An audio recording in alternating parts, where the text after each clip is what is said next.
Okay, let's unpack this. Mm. Imagine a material that's both ancient in its roots, but also incredibly cutting edge. It's sort of quietly transforming how we build. That's right. Today, we're taking a deep dive into that world, the dynamic world of engineered wood. Yeah. Our mission really is to go beyond just the headlines, the surface numbers, and pull out the key nuggets of knowledge from this big report. It's the Engineered Wood Market Report 2025 Global Edition from Cognitive Market Research. It's a comprehensive one. Totally. We're going to look at how this market's performed, where it is, like right now in 2025, and maybe the most exciting part, where it looks like it's heading by 2033. And what's fascinating here, I think, beyond just the sheer scale, is how this report gives us a really clear data-driven picture. It's not just stats. Right. It shows a rapidly evolving industry, gives us valuable insights into global trends, regional specifics. Yeah, the why behind it all. Exactly, the why. It helps understand the big shifts in construction, in manufacturing globally. That's a crucial point. And maybe before we dive into the numbers, we should quickly clarify what we mean by engineered wood. It's not just, standard planks. No, definitely not. Yeah. We're talking high-performance products, things like cross-laminated timber, CLT. That amazing stuff you see in those modern multi-story wooden buildings. Right. Or laminated veneer lumber, LVL, great for strong beams, and glued laminated timber, glulam. Big arches you see in arenas and things. Exactly. These are sophisticated, high-tech materials designed for specific structural jobs. They offer superior strength-to-weight ratios. They're very stable dimensionally. And often better for the environment, too, Yeah. right? Compared to some other materials. Often, yes. That's a big driver. Which brings us nicely to the global overview. Because the numbers here are really something. They paint a picture of, like a quiet revolution happening. Mm-hmm. So, back in 2021, the global market, $228.673 billion in sales revenue. Pretty impressive already. Already huge. Fast forward to today, 2025, it's climbed to $282.728 billion. Mm-hmm. But here's the kicker. The projection for 2033, $432.191 billion. Wow. I mean, just think about that. It's practically doubling the market size in just over a decade. It's a powerful expansion, no doubt. And the report clarifies this isn't some, flash in the pan. Right. The global market's growing at a really robust compound annual growth rate, or CGR, of 5.448%. Okay, so CGR, for anyone not familiar, what does that 5.4% really mean in practice? Yeah, basically it means the market is growing by that percentage every year, compounding on itself, so it's steady, consistent growth. Not just a one-off jump. Exactly. It implies a really consistent and increasing demand for these products across lots of different uses.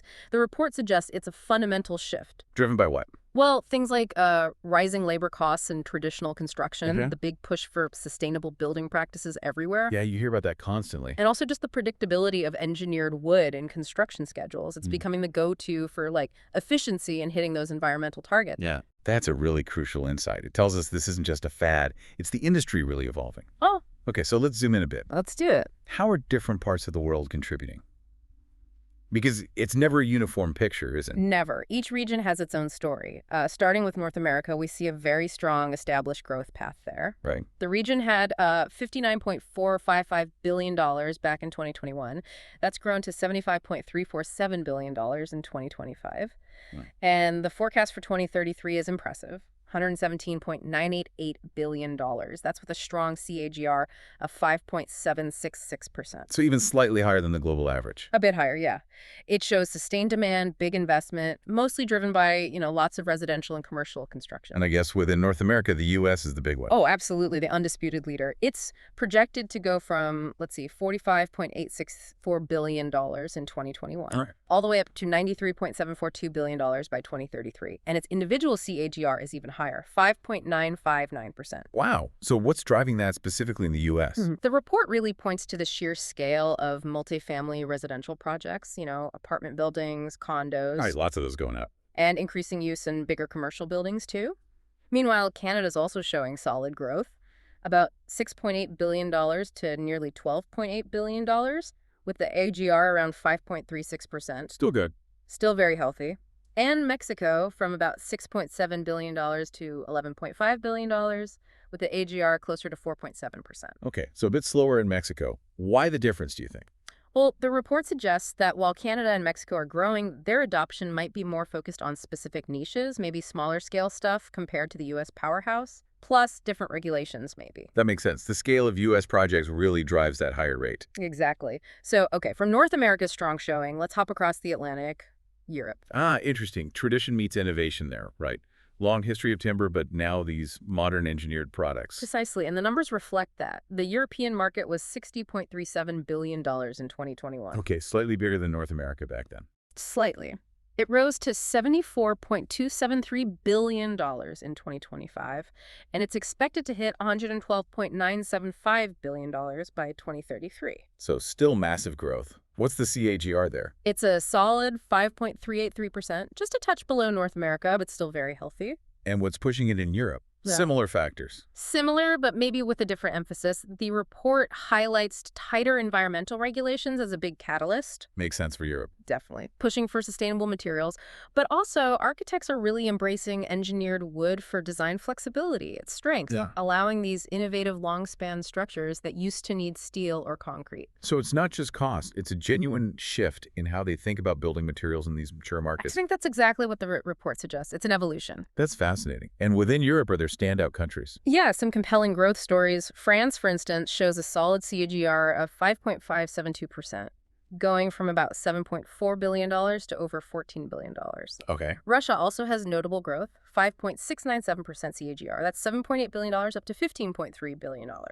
Interesting. And what about places like Scandinavia or Central Europe? The report groups countries like Sweden and Switzerland with some others showing solid growth, but maybe slightly less aggressive rates, sort of in the 5.0 to 5.3% range. Right. Maybe more established markets, fewer brand new builds compared to some other places. That could be part of it, yeah. Reflecting that ongoing modernization, recognizing benefits beyond just cost like construction time, lower carbon footprint. Got it. Okay, let's shift again. Asia Pacific, what's the story there? Asia Pacific shows a really strong CAGR, actually, 5.705%. Higher than Europe, just under North America's overall rate. Exactly. Growing from $36.473 billion in 2021 to a projected $71.7 billion by 2033. It really underscores its role as a leading, very dynamic region, driven by, rapid urbanization, huge infrastructure development. Makes sense. Yeah. And the big players, China, I assume. For sure. China leads with significant figures, $8.279 billion up to $16.764 billion. That's a CAGR of 5.899%. Japan also shows an impressive climb, $6.58 billion to $13.58 billion. And their CAGR is actually remarkable, 6.023%. Wow, over 6% for Japan. Why so high there? Well, the report notes Japan's adoption is often linked to its advanced seismic engineering needs. Engineered wood offers unique advantages there, apparently. Interesting technical driver. And India. Massive construction needs there. Absolutely. Rapid expansion. From $6.266 billion to $12.447 billion, holding a solid KGR of 5.774%, driven by huge housing demands. Okay, so the big economies are powering ahead. Any surprises in Asia Pacific? Actually, yes. A really interesting nugget, one of those micro trends, is Taiwan. Taiwan, okay. It recorded the highest AGR in the entire region, 6.044%. Get out. Higher than Japan even. Just slightly, yeah. Growing from about $1.1 billion to $2.266 billion. It's not the biggest market in dollar terms, but that rate of growth. What does that suggest? Well, that kind of concentrated high-speed growth often points to maybe a rapid industrial pivot, perhaps strong government incentives for sustainable building in, a dense urban place. Or maybe a few key companies really pushing it. Could be. It's the kind of localized boom that makes you wonder if it could spark similar growth elsewhere in the region. That's a fantastic point.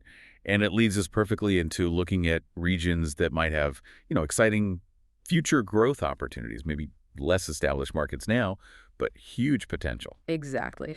Let's look at South America. The market there was valued at nearly $22 billion in 2021. Okay. Projected to hit $42.398 billion in 2033. That's a healthy CAGR of 5.57%. Shows significant potential as the region keeps developing infrastructure, housing. Looking for efficient, sustainable methods. Right. And Brazil is the leader, no surprise. growing from about $8.3 billion to nearly $15 million.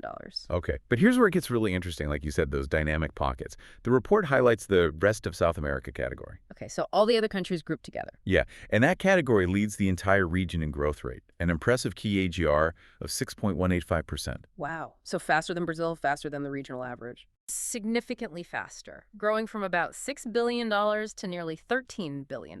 It's not just like a statistical quirk. No, that signals something real. It signals widespread development, maybe more decentralized adoption across many smaller nations. The momentum isn't just in the biggest economies, it suggests a kind of distributed awakening to the benefits. Maybe skipping older building methods and jumping straight to modern solutions. Absolutely, that happens. Yeah. Driven by the need for rapid, cost-effective construction. Okay, shifting over to the Middle East. Right. What are we seeing there? Figures growing from about $5 billion in 2021 to an expected $9.7 billion by 2033. The CAGR is respectable, 5.685%. So a growing market may be fueled by diversification, Yeah. new construction. Seems likely. As they look beyond oil, building new infrastructure, Any leaders there? Saudi Arabia leads the charge with a CAGR of 5.816%, about $1.2 billion to $2.45 billion. And Turkey also shows strong growth, 5.947% CAGR, smaller base, $0.8 billion to $1.6 billion. And the report links this to Directly linked to ambitious megaprojects, rapid urbanization. Those demand fast construction, modern materials. Engineered wood fits the bill. makes perfect sense. Okay, final region, Africa.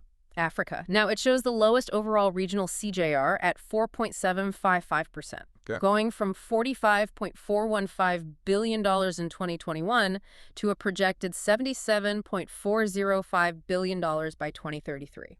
But that's still a massive absolute growth, right? Even if the percentage is lower. Exactly. That's the crucial framing. The market size is substantial, and that growth rate, while lower compared to others, still represents a huge expansion in real terms. It's building from a different base. That's a really important distinction. Who are the main players in Africa? Nigeria and South Africa stand out. Nigeria's market grows from about $15 billion to nearly $25 billion.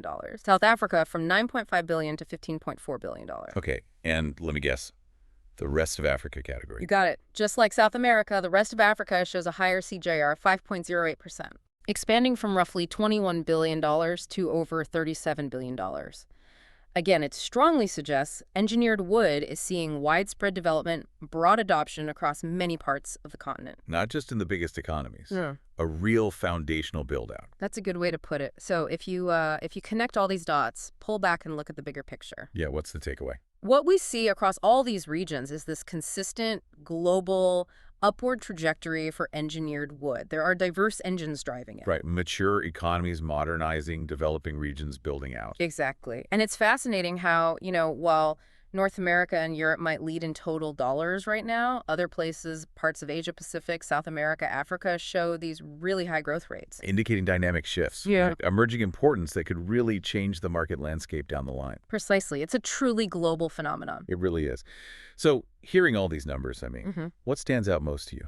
Were you surprised by any of these figures? Especially those high KGR spots like Taiwan or the rest of South America, rest of Africa? Yeah, those rest of categories are always intriguing. They show that growth isn't always where you expect it. It really makes you think about where the next big shifts will come from, how quickly some places are adapting. Okay, so just to give you a quick recap of this deep dive, the core message seems pretty clear. The engineered wood market isn't just growing, it's really transforming globally. Fundamentally. We're seeing strong, sustained growth, exciting opportunities popping up everywhere. It paints a very optimistic, dynamic picture for this industry. Yeah, absolutely. And just to reiterate, all these detailed insights, the data points we discussed today, they come straight from that Cognitive Market Research Report, the Engineered Wood Market Report 2025. Right, a really comprehensive source. So as we wrap up, I want to leave you with a thought. Okay. Considering this global market is projected to hit over $432 billion by 2033, I mean, that's a massive number. Hugely. What impact do you think this widespread adoption, this growth might really have on construction, on design, maybe even on our forests, in the next decade? It's a huge shift in how we build. The implications could be profound for our cities, for natural resources. Something to think about. Definitely something to think about. Thanks for joining us on The Deep Dive.